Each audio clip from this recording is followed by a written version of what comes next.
Welcome back. You are listening to the home of forbidden romances. Prepare yourself, because tonight's story will leave you breathless. The contract hit the mahogany table with the force of a gunshot, shattering the terrified silence of the boardroom.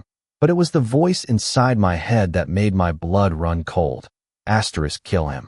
Rip his throat out right here. Paint the windows with his mediocrity. Asterisk.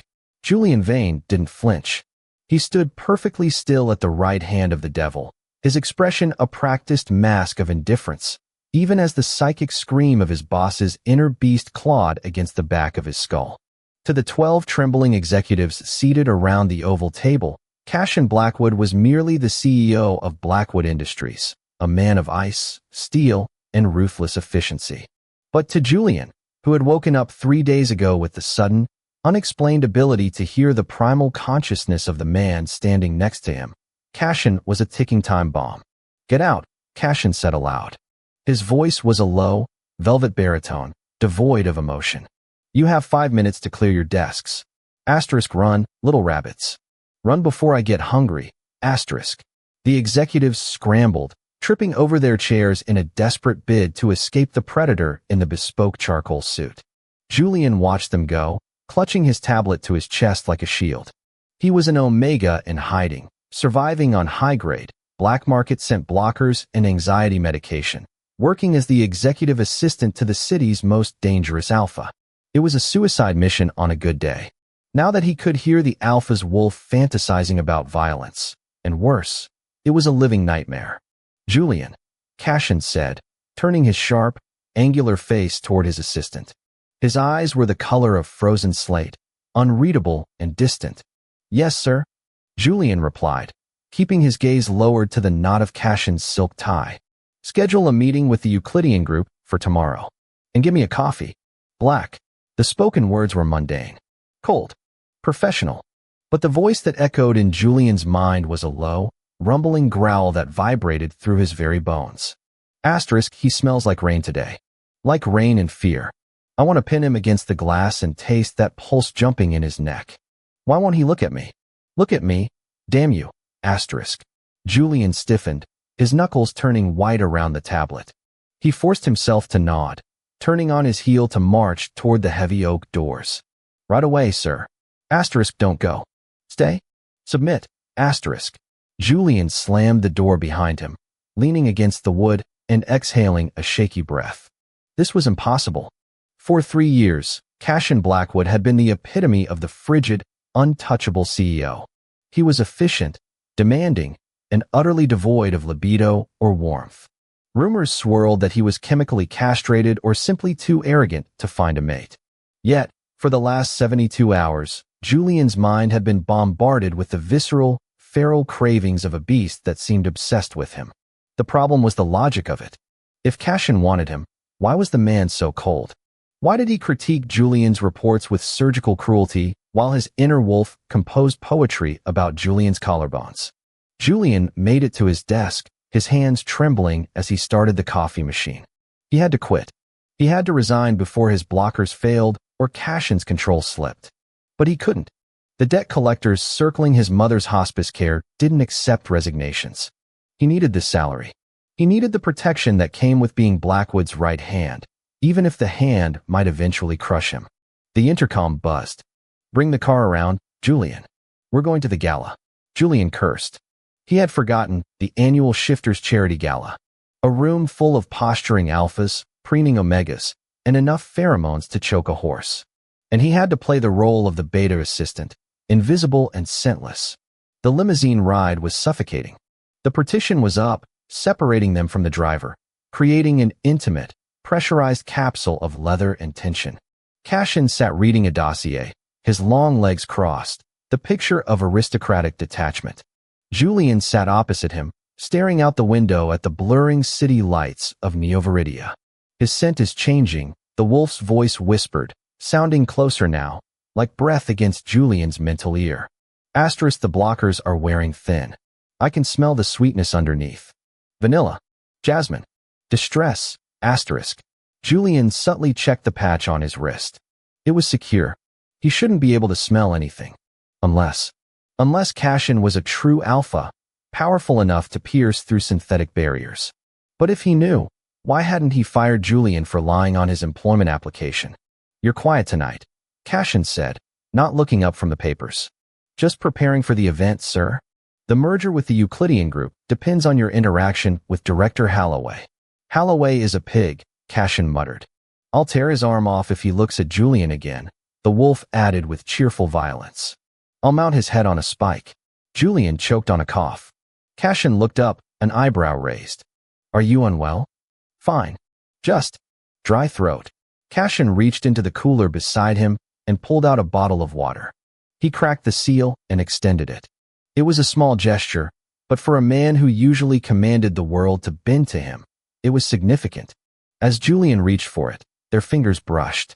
A spark, electric and hot, snapped between them. "Mine."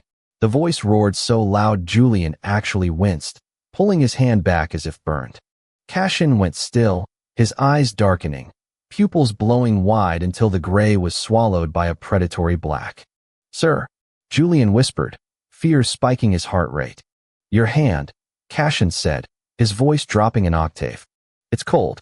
"Circulation issues," Julian lied, grabbing the water. "Thank you." Cashin watched him drink, his gaze intense, heavy. Asterisk, I want to bite that lip. I want to mark him until everyone in this city knows he belongs to the pack. Why does he hide from me? Does he hate me? Is the wolf too much? Asterisk. The vulnerability in the mental voice stunned Julian. It was a stark contrast to the man who was currently adjusting his cufflinks with sociopathic precision. It was then that Julian realized the truth. Cashin wasn't cold because he felt nothing. He was cold because he felt everything, and he was terrified of his own intensity. He was a cage holding back a monster, and the monster was in love with his assistant. The gala was a sensory assault. The ballroom of the Grand Hotel was dripping in gold leaf and crystal, filled with the elite of the shifter world. Julian stuck close to Cashin, holding the CEO's schedule and fielding potential interlopers.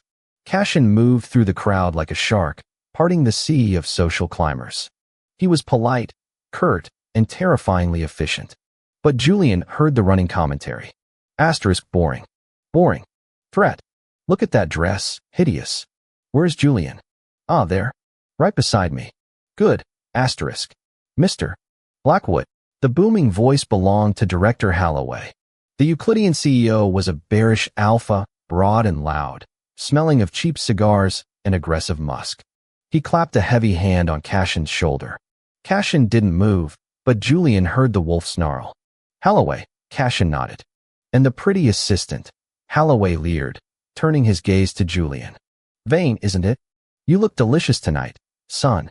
Like a snack wrapped in a suit. Holloway's hand drifted from Cashin to reach for Julian's waist. Time seemed to slow. Kill. It wasn't a thought. It was a command. Cashin moved faster than human eyesight could track.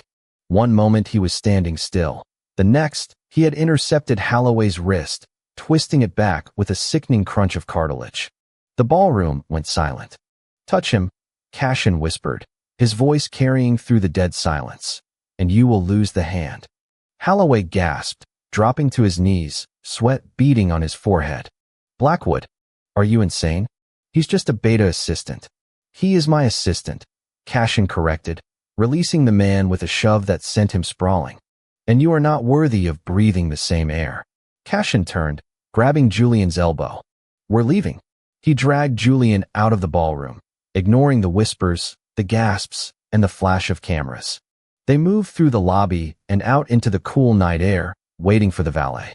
Cashin was vibrating with rage, pacing back and forth on the sidewalk. Asterisk, I failed. I let that filth near him. I should have ended it. I need to calm down. I'm scaring him. Look at him, he's shaking. I'm a monster. He's going to leave. Asterisk. Julian watched the man pace. He saw the tremor in Cashin's hands, not from rage, but from the adrenaline of restraint. The wolf wanted blood, but the man was desperate to keep Julian safe, even from himself. Julian took a step forward. Cashin. It was the first time he had used the CEO's first name. Cashin stopped, his back to Julian. I'm not scared of you, Julian said softly. Cashin turned slowly. The streetlights cast long shadows across his face, highlighting the sharp cheekbones and the tortured eyes. You should be. You have no idea what I am thinking, don't I? Julian stepped closer, closing the gap. The power dynamic shifted. The assistant was no longer cowering. He was approaching the beast. You think I'm cruel, Cashin rasped. You think I'm a tyrant. I think you're protecting me, Julian said. I think you're holding back an ocean because you don't want me to drown. Cashin looked stunned. How does he know?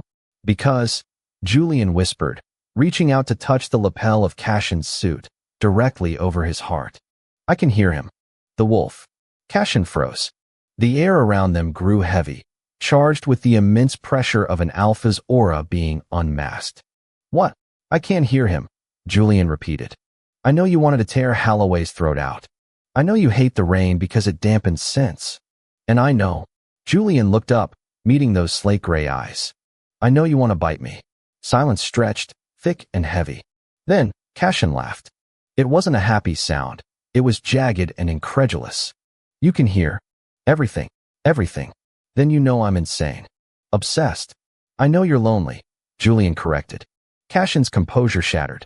He surged forward, pinning Julian against the rough brick wall of the hotel exterior, hidden within the shadows of the pillars. His hands framed Julian's face, thumbs brushing over his cheekbones. If you know what I want, Cashin growled, his voice merging with the wolf's, then why are you still here?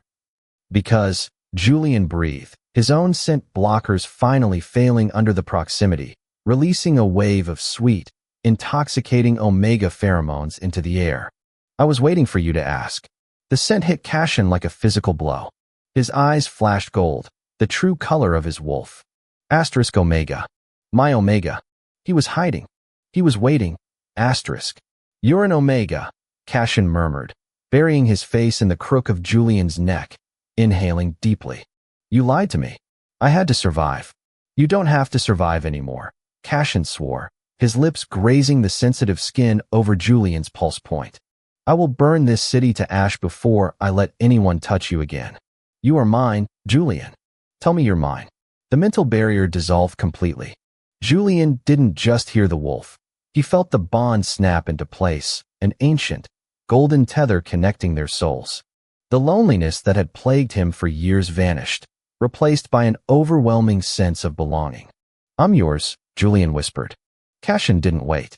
He captured Julian's lips in a kiss that was less about romance and more about possession.